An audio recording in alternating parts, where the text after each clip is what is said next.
સામ્રાજ્યના વિડીયોમાં ઔરંગઝેબ જે મુગલ સામ્રાજ્યના અંતિમ શાસક હતા તેમની માહિતી મેળવી હતી। તે પછી મુગલ સામ્રાજ્ય પ્રકરણમાં રાણા સંગ્રામસિંહ વિશે આપણે જાણીએ। વિદ્યાર્થી મિત્રો, ઇતિહાસમાં જે ખાસ શબ્દ આવે છે સમકાલીન। સમકાલીન એટલે કે એ સમયમાં થઈ ગયું સમકાલીન। સમકાલીન શબ્દનો અર્થ થાય છે કે જે તે સમયના શાસકની સાથે એ વ્યક્તિનો સંબંધ અથવા એ વ્યક્તિની મુલાકાત અથવા એ વ્યક્તિનો સમયગાળો। જે રીતે કે આપણા દાદા હયાત હોય અને આપણે એટલે કે એમના પોતરા તરીકે આપણે એટલે કે દાદાના છોકરાના છોકરા, તે શું થયું? સમકાલીન થયું, બરાબર? જો દાદા હયાત હોય તો હવે આ રાણા સંગ્રામસિંહ એ બાબરના સમકાલીન મેવાડના રાજા હતા। એમને રાણા સાંગા તરીકે પણ ઓળખવામાં આવે છે। રાણા સંગ્રામસિંહ એ બાબરના સમયના સમકાલીન હતા, એટલે કે જે સમયે ભારતના અંદર મુગલ સામ્રાજ્યની સ્થાપના કરી બાબર, એ સમયમાં આ હિન્દુ રાષ્ટ્ર રાજા રાણા સંગ્રામસિંહ હતા અને તેઓને બીજા રાણા સાંગાના નામથી ઓળખવામાં આવે છે। હવે તેઓ પણ વીર, સાહસિક અને વિજેતા યોદ્ધા હતા। બાબર સામેના ખાનવાના યુદ્ધમાં રાણા સંગ્રામસિંહની હાર થઈ હતી। વિદ્યાર્થી મિત્રો, આપણે જોયું તે રીતે કે પાણીપતનું જે પહેલું યુદ્ધ લડાયું અને એમાં ઇબ્રાહિમ લોધીની હાર થઈ, બાબરની જીત થઈ, મુગલ સામ્રાજ્યની ભારતમાં સ્થાપના થઈ। એ જ રીતે હિન્દુ રાષ્ટ્ર રાજા રાણા સંગ્રામસિંહ અને બાબરની વચ્ચે પણ ખાનવાનું યુદ્ધ લડાયું હતું। ખાનવાના યુદ્ધમાં બાબરની જીત થઈ હતી અને રાણા સાંગાની હાર થઈ હતી। તેથી આ રાણા સંગ્રામસિંહનું સામ્રાજ્ય શાસન ઘણું બધું ઓછું થઈ ગયું। તે પછીનો મુદ્દો છે વીર દુર્ગાદાસ રાઠોડ। વિદ્યાર્થી મિત્રો, વીર દુર્ગાદાસ વિશેની માહિતી તમારા પુસ્તકમાં જે આપેલી છે કે તે મારવાડના શાસક જસવંતસિંહના મંત્રી અસ્કરણ રાઠોડના પુત્ર હતા। વીર દુર્ગાદાસ રાઠોડ મારવાડ એ આજે હાલમાં રાજસ્થાનમાં આવેલો પ્રદેશ, ઉત્તર પશ્ચિમ પહાડી વિસ્તાર છે અને તેઓના જે શાસક હતા જસવંતસિંહના જે મંત્રી હતા અસ્કરણ, મારવાડના શાસક જસવંતસિંહ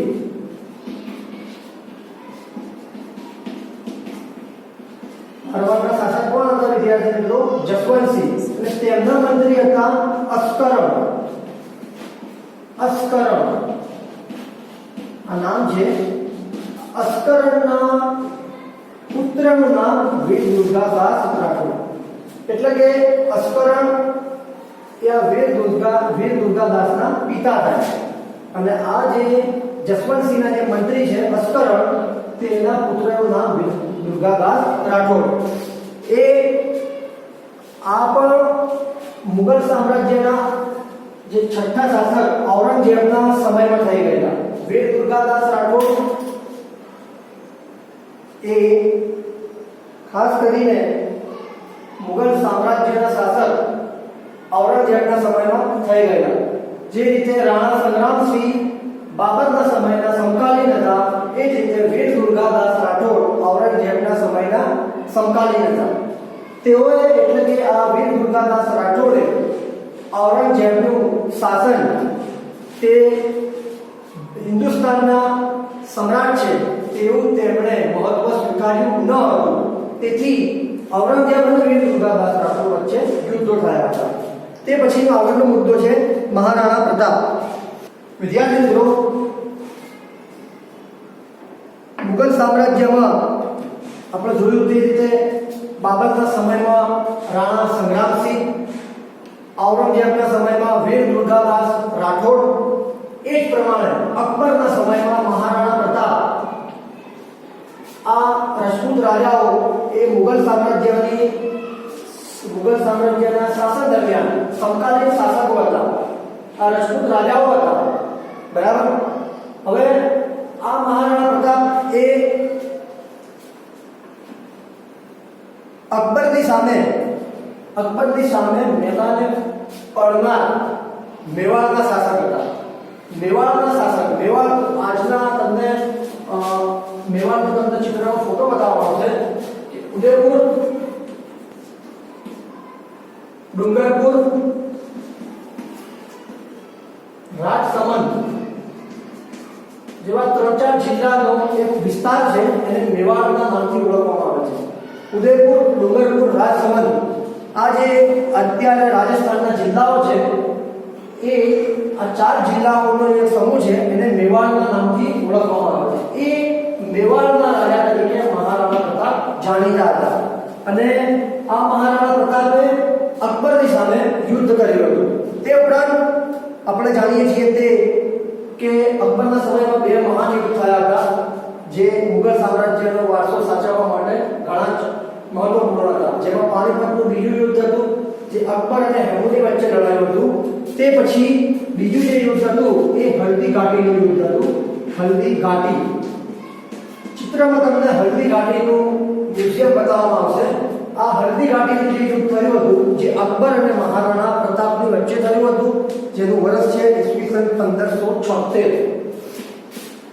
1576 માં હલ્દી ઘાટીનું યુદ્ધ થયું હતું અકબર અને મહારાણા પ્રતાપની વચ્ચે, જેની અંદર અકબરની જીત થઈ હતી અને મહારાણા પ્રતાપની હાર થઈ હતી। હવે હાર થઈ હોવાથી મહારાણા પ્રતાપ મેવાડ છોડીને જતા રહ્યા ન હતા। આ યુદ્ધ થવાનું કારણ શું હતું કે અકબરને મેવાડનો પ્રાંત, મેવાડનો વિસ્તાર પોતાના મુગલ સામ્રાજ્યમાં સામેલ કરવો હતો। તેથી આ હલ્દી ઘાટીનું જે યુદ્ધ લડાયું 1576ના વર્ષમાં, જેની અંદર અકબરની જીત થઈ અને મહારાણા પ્રતાપની હાર થઈ। મહારાણા પ્રતાપની હાર થતા તે માટે પછી ઘણા બધા સમાધાનના પ્રયત્નો પણ થયા, પરંતુ મહારાણા પ્રતાપ ચિત્તોડ છોડવા તૈયાર થયા ન હતા।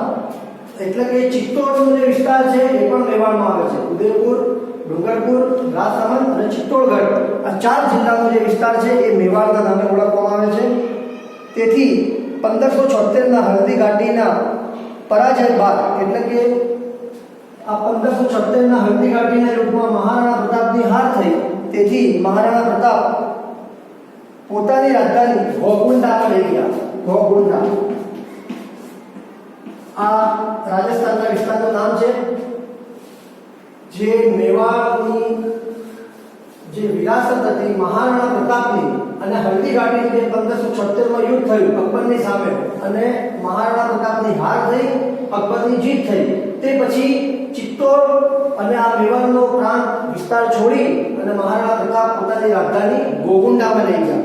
ગોગુંડામાં લઈ ગયા પછી જીવનના અંત સુધી તે યુદ્ધ કરતા રહ્યા, લડાઈ કરતા રહ્યા અને અંતિમ સમયે તેઓ ડુંગરપુરના ચાવંડમાં પોતાની રાજધાની સ્થાપી। વિદ્યાર્થી મિત્રો, આપણા મેવાડની વાત આવી કે મેવાડની અંદર જે ડુંગરપુર નામનો જિલ્લો છે એ ડુંગરપુરના અંદર આ ચાવંડ નામનો પ્રાંત છે। આ ચાવંડમાં અંતિમ સમયે મહારાણા પ્રતાપે પોતાની રાજધાની સ્થાપી અને જીવનના અંત સુધી તે અહીં રહ્યા અને 51 વર્ષની વયે તેઓ મૃત્યુ પામ્યા। તે પછી આગળનો મુદ્દો આવે છે ચોથો, મહારાજા છત્રપતિ શિવાજી। વિદ્યાર્થી મિત્રો,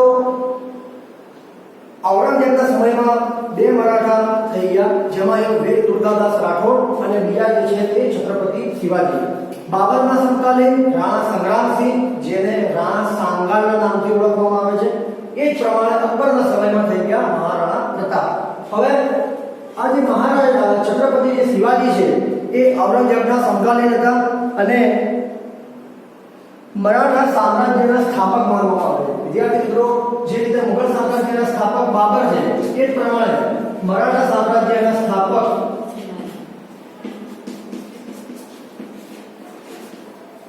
છત્રપતિ શિવાજીને માનવામાં આવે છે। તેમનો જન્મ ઈસવીસન 1627માં શિવનેરી, મહારાષ્ટ્રમાં મહારાષ્ટ્ર રાજ્યના શિવનેરી વિસ્તારમાં થયો હતો. ઈસવીસન 1627 શિવનેરી મહારાષ્ટ્રમાં એમનો કોનો શિવાજીનો જન્મ થયો હતો. હવે તેઓના ઉપર ખાસ કરીને તેમના જે ગુરુ હતા, ગુરુ એટલે કે તેમના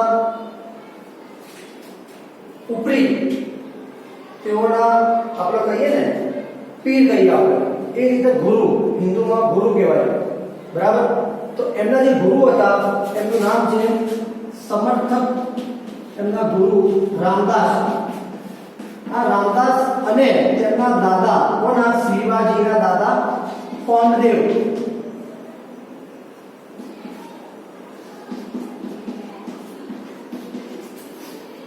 શિવાજીના ગુરુ રામદાસ અને તેમના દાદા કોંડદેવ, આ બંનેનો પ્રભાવ, આ બંનેની તરબિયતનો, આ બંનેની કેળવણીનો આ શિવાજીને ઉછેર થયો અને તેમને કોને, શિવાજીને ભારતના અંદર હિન્દુ સામ્રાજ્ય, હિન્દુ રાષ્ટ્ર સ્થાપવાની એક જિજ્ઞાસા જગાડી. તે ઉપરાંત તેમની માતાનું નામ, શિવાજીની માતાનું નામ હતું જીજાબાઈ. માતાનું નામ જીજાબાઈ. જીજાબાઈ અને તેમના પિતા જે કોંડદેવના પુત્ર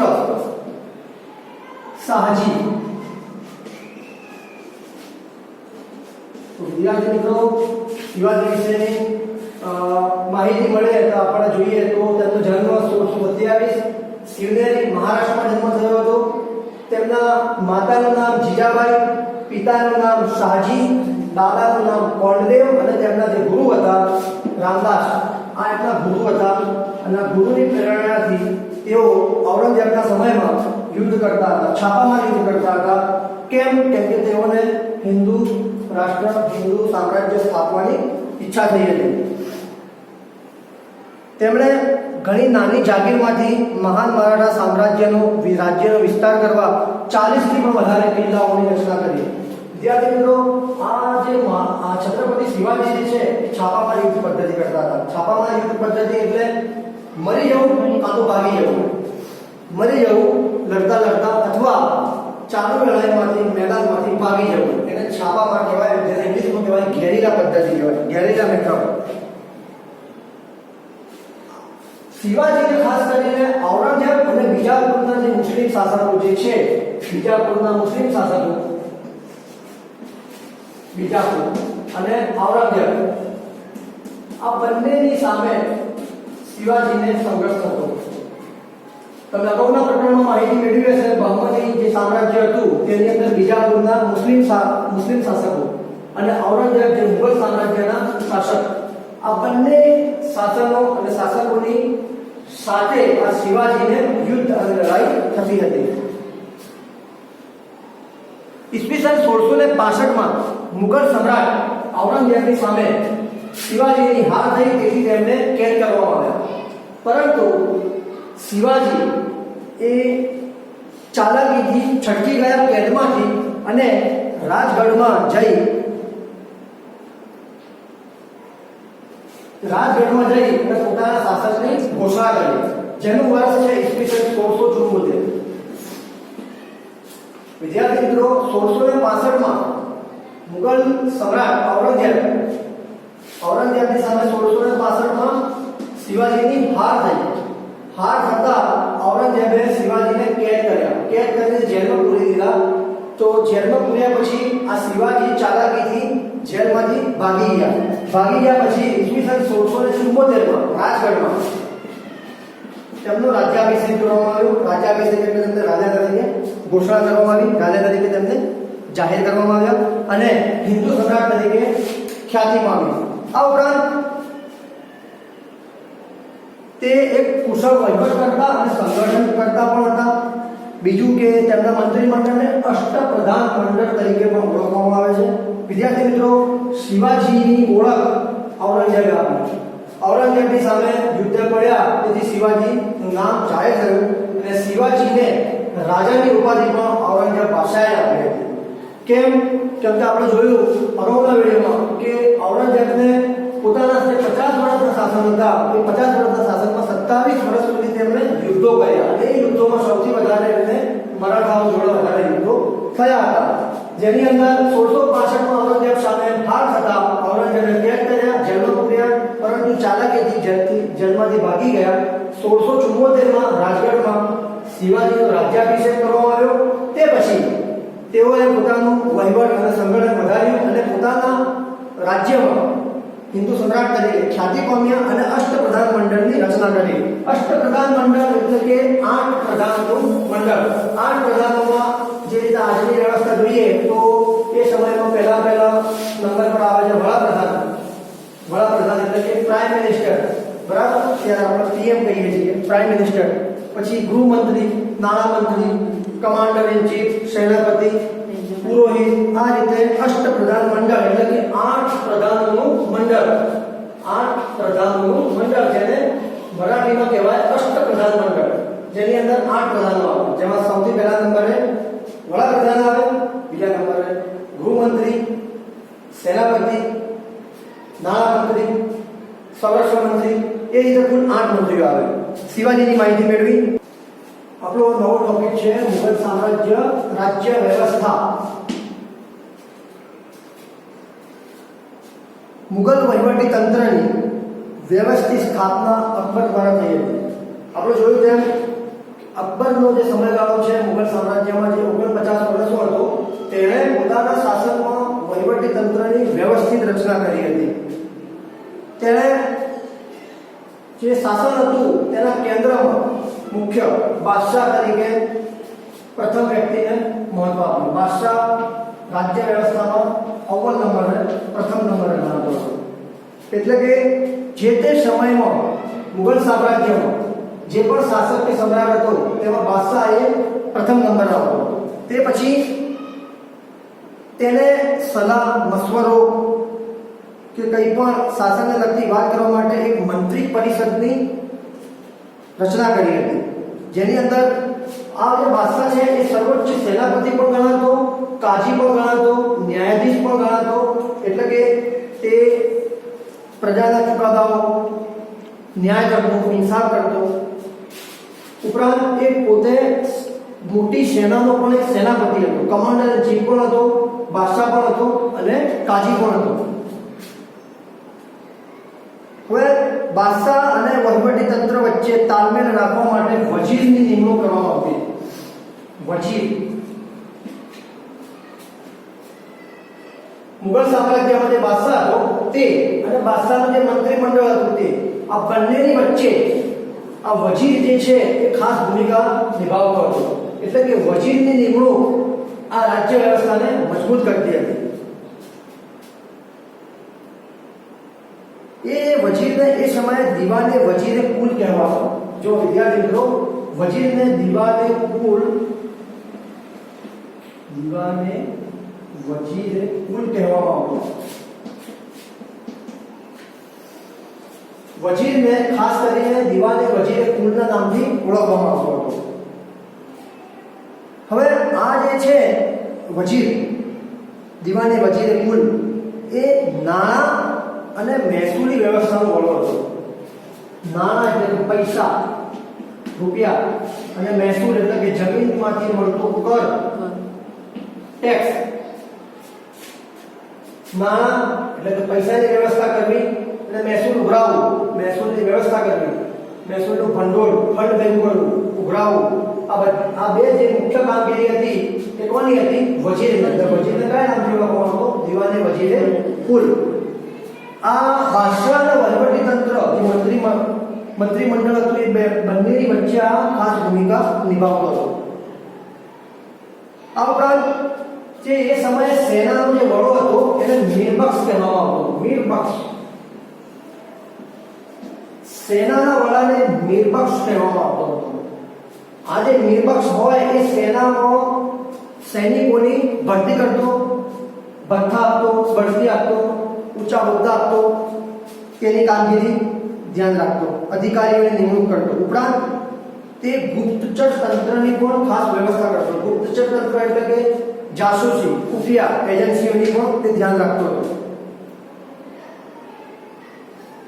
મુગલ વહીવટી શાસનમાં જે ગુપ્તચરો હતા એને વાકિયાન 20 તરીકે ઓળખવામાં આવતા. જો વિદ્યાર્થી મિત્રો, મુગલ સામ્રાજ્યમાં જે ગુપ્તચર એજન્સી હતી, ગુપ્તચર જે વિભાગ હતો, એને વાકિયાન 20 તરીકે ઓળખવામાં આવતું. વાકિયાન 20. આ વાકિયાન 20 એ ગુપ્તચર તંત્રની એક નામ છે એ મુગલ સામ્રાજ્યમાં, કે એ જે ગુપ્તચર વહીવટી વિભાગ હતો એમાં ગુપ્તચરો જે હોય, જેને જાસૂસો કહીએ આપણી ભાષામાં, જાસૂસ. ધ્યાન રાખો, રાજ્યમાં કે સરકારની વિરુદ્ધ કોઈ ષડયંત્ર, કોઈ કાવા દાવા કોઈ ન કરે, કોઈ ન રચે, કોઈ સરકાર ઉતારી પાડવા માટે કોઈ દાવ ન ખેલે, બરાબર, ધોખાધડી, દગાબાજી ન કરે, એ માટે ખાસ કરીને આ જે ગુપ્તચરો હતા એને વાકિયાન 20 ના નામથી ઓળખવામાં આવતા. જે અત્યારે હાલમાં આઈબી, સીબીઆઈ, બરાબર, ઇન્ટેલિજન્સ બ્યુરો, આ બધા જે અત્યારે અધિકારીઓ હોય છે, જે જાસૂસી એજન્સીઓ હોય છે, જે ધ્યાન રાખે કે બહારનો કોઈ વ્યક્તિ આવી અને આતંક ના ફેલાવે, બોમ્બ ધડાકા ના કરે, એ જે રીતે અત્યારે વ્યવસ્થા છે એ સમયમાં પણ આ હતી. એને કયા નામથી ઓળખવામાં આવતું? વાકિયાન 20. સમ્રાટની અંગત જરૂરિયાતોનું ધ્યાન રાખવા માટે મેરે સામાન નામનો વિભાગ હતો. સમ્રાટ એટલે કે બાદશાહ, એની પોતાની જરૂરતો, એને ક્યાં જવું છે, ક્યાં આવવું છે, ક્યાં જવાનું છે, નગર ચર્ચામાં ક્યાં જવાનું છે, બરાબર, બાદશાહની દરેક બાબતનું જે ધ્યાન રાખવાનું હતું એ વિભાગ કયો હતો? મેર એ સામાન.